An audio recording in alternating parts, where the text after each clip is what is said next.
Hi mga karagarag! Welcome back to my vlog. Isang magandang umaga sa inyong lahat mula dito sa Doha, Qatar. At ito ang ating pang-final na menopausal destruction look sa Miss Grand International 2022 na kung saan mamaya na ang laban ni Roberta Tamudong, uusad kaya yung pambato natin sa kauna-unahang golden crown na ipinagkait ni Uncle sa atin. Yan yung malaking question mark na malalaman natin ang kasagutan mamaya, di ba? At ito na nga ang mga latest na mga issue, mga revelasyon na pinag-uusapan ng mga beauty pageant lovers sa social media. Trending talaga yung naging interview ng Crown Sisters kay Uncle, mga karag-karag, na kung saan panoorin at pakinggan natin to. Ang short clip ng video na to. Mapanood nyo ang full interview sa Crown Sisters. Ilagay ko yung link ng nila, channel nila, mga karag-karag, para mapanood nyo. Hiramin ko lang yung short clip ng video na to para mapakinggan natin si Uncle at makapagbigay tayo ng reaction sa naging interview na to. Let's watch. And listen pala, listen. Lots of fans over the years have questioned your judging process. How does judging work at MGI? No one, because of our judging is around during the time of the pageant. You know, when we select the winner and runner-up, we not select from the judge panel. We select from our staff. You know how many staff, and every day they're going to give them a score. I told them already, since you arriving and check in, I give you 10 points a day. Depend how many points you get it. Are you lazy? Did you do something wrong? Or you pay attention for us or for others? You play your mobile phone a lot? You wake up on time? Are you ready to work at any moment? You help me to promote. Anything, this is the score. Everybody around them is a judge. And the final, I have to make decision. I tell you true story. How can the judge? They know the queen. They see the queen only few hours. Just make up, dress up, coming sit, and see the queen on the stage, and you can choose. I don't believe. Not possible. It's a show. If you like that kind of show, it's okay. They have so many beauty pageant, they do that show. But for myself, I tell you the true story.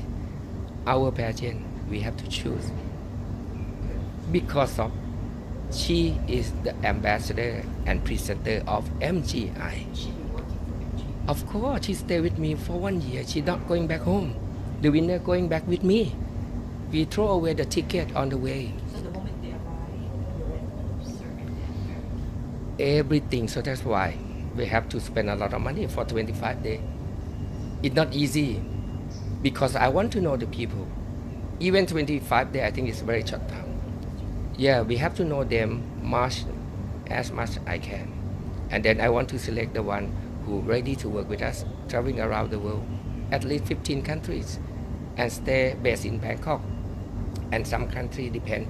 When we traveling like a Latin tour, we have traveling like 5 countries together. Okay, we stay there like 1 month, continue. Like last year. No, not last year, this year, the beginning of this year. Yeah, she must be strong and she can present our company. Yes, this is the most important. Yeah. So you have the final say. You make the decision in judging. Of course. My business, my money, my presenter, who can make it? Myself. Yeah, this is the truth. This is the true story. I think it other pageant also. Maybe they select by themselves, but they're playing a game to show the world. No, don't show that way. So, narinig na natin ang revelasyon ni Uncle. So balikan ko yung naging laban ni Samantha Bernardo. Kung bakit tayo natalo sa corona sa Miss Grand International at bakit binigay kay Abina ang corona, di ba? So base nga sa kanyang sinabi na ginajudge na niya yung mga kandidata sa unang araw pa lang na mga pre-pageant event nila, sa pagdating pa lang inobserbaran na niya yung mga kandidata, di ba? So base nga sa naging laban din ni Samber, kahit binigay ni Samber yung the best niya na performance, pero hindi pa rin sapat kay Uncle yun at ibinigay talaga kay Abina ang corona, siguro sa attitude. doon siguro natalo si Samber kay Abina, mga karagkarag. Kung pagbabasihan natin yung interview ni Angkol na inobserbaran niya yung mga kandidata, di ba? Kung ano yung mga kilos, kung ano yung ugali, kung ano yung mga galaw. So, isa siguro talaga sa factor kung bakit natalo si Samber. Kasi nga, base sa mga nasagap ko ng mga pabulong-bulong system sa social media, nag-attitude daw si Samber noong laban niya sa Miss Grand International. Base lang yan sa mga chumika sa akin, mga karag-karag. So, ngayon ako na, kaya pala, natalo yung pambato natin kahit the best na yung performance ni Samber sa laban na yun. Yun lang, maano ko lang yung observation ko doon sa laban ni Samantha Bernardo, mga karag-karag. So naliwanagan ako sa laban na yun ni Samantha base sa revelasyon ngayon ni Angkol. At dahil nga dyan, mga karag-karag, dahil sa interview na to, nako, nagtaasan ang kilay ng mga Latinos, mga karag-karag, at isa na dito si Miss Universe Laila Lopez, na kung saan tinawag na circus yung pageant ni Angkol. Di ba? Kasi siya yung pipili ng winner, di ba? So ano nga silbi ng mga judges? But sabi nga ni Angkol, negosyo niya yan, business niya yan, pera niya yung ginamit sa pageant na to. Kaya kailangan niya talagang pumili ng kandidata na iangat yung niya, brand niya ng kanyang beauty pageant, di ba?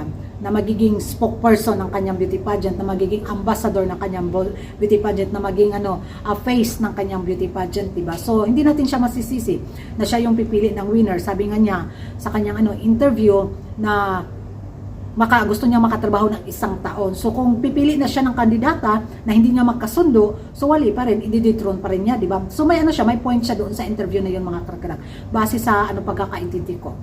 Diba? Yan ang mga karagkarag, ano yung masasabi ninyo sa naging interview ni Angkol sa Crown Sister, sa kanyang revelasyon tungkol sa pagpili niya ng winner sa kanyang pageant sa Miss Grand International. Sang-ayon ba kayo, mga karagkarag?